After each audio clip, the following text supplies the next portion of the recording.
Baru-baru ini, rumah tangga pedangdut Zaskia Gotik dan Sirajuddin Mahmud diterpa isu tak sedap. Pasalnya, suami Zaskia Gotik itu mendadak digugat oleh seorang wanita asal Yogyakarta bernama Vera Nosiliana. Wanita tersebut kini minta pengakuan anak dan tuntut tes DNA. Gugatan tersebut telah resmi masuk dan dikabulkan oleh pengadilan.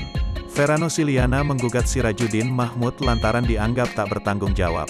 Model asal Yogyakarta itu mengaku telah memiliki seorang anak hasil hubungannya dengan Sirajuddin.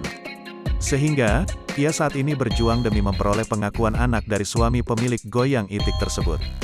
Vera Nosiliana ingin anaknya yang bernama Maximilian Zoret Bregin diakui sebagai anak biologis dari suami Zaskia Gotik. Menyatakan anak laki-laki bernama Maximilian Zore Bregin adalah anak kandung atau anak biologis tergugat dan tergugat adalah ayah biologis dari Maximilian Zore Bregin, tulis poin tersebut.